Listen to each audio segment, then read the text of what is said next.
Imagine laying in bed and one of your friends texts you and tell you that you're scared to go to work. A month later, a different friend comes to you and tells you their story of sexual harassment. This hypothetical world is our reality, and sexual harassment is in the middle of it. Hi, my name is Richard Prosser, and I am here to bring light to sexual harassment in the workplace and talk about how predominant it really is. I went through numerous sources, including NBC, Sage Journals, and the Institute for Women's Policy Research, that have given me a better understanding of what victims go through. According to a 2017 survey by Stop Street Harassment, 38% of women experience sexual harassment in the workforce. Workplace sexual harassment is very predominant in the U.S. today, and we need all to work together in understanding it and its lasting effect on victims. People who have been sexually assaulted in the workplace can develop serious mental illnesses that can heavily impact the way they live their lives. After talking to people who have unfortunately gone through sexual harassment, one of the most common problems they suffer is a sense of anxiety. After doing some research, I was able to find a statement by Dr. Colleen Cullen, a psychologist at Columbia University, in which he stated in an article published by NBC that an experience with sexual harassment could either trigger symptoms of depression and anxiety that are new to a person, or it could exacerbate a previous condition that may have been controlled or resolved. These are everyday people. These are our friends, our families, our neighbors that have to go through this because of what happened to them at work. The workplace is for them to provide for their families, not an area for mental diseases to arrive. The NBC source linked the effects of sexual harassment to both anxiety and depression and how interconnected they are. The definition of depression via the Webster Dictionary is as follows: a state of feeling sad, a serious medical condition in which people feel very sad, hopeless, unimportant, and often unable to live their lives in a normal way. Wendy L. Patrick, a San Diego County deputy and attorney, stated in the very same NBC article that she has personally seen depression last up to a decade for women who have experienced sexual abuse in the workplace, and notes that it can have lasting effects on their performance and subsequent jobs.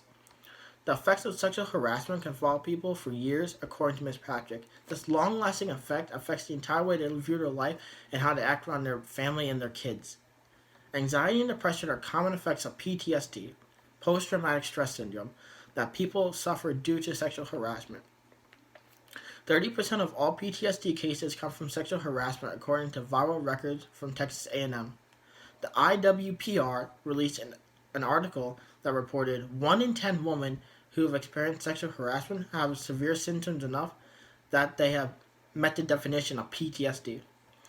Those who have been harassed have experienced PTSD, which can lead a person to developing their previous 2 mental illnesses. A fourth effect of sexual harassment could lead to a decrease in self-esteem and poor career choices. An example comes from Sage Journal of a woman whose entire career got torn apart due to sexual harassment in her previous job. It states, her preferred isolation limited Pam's career options and earning potential. Her career trajectory, as described in her surveys, changed dramatically after leaving her position at the bank. This is one of millions of examples of how sexual harassment tore apart a person's life and ended their career. There are 3 easy ways to stop sexual harassment in the workplace. The first is to acknowledge that it's a problem that millions of Americans face every day. The second is to take sexual harassment training seriously and understanding its purpose. The third is you need to watch yourself, what you do, what you say, and how it may affect others and how it could be perceived. As I conclude, I want people to be more cognizant that sexual harassment is a big issue and do their part in stopping it in the workforce, listening to stories from victims, and being there for them when they need you. And looking at sexual harassment, we see the harsh effects it has on individuals that are undeniably life-altering.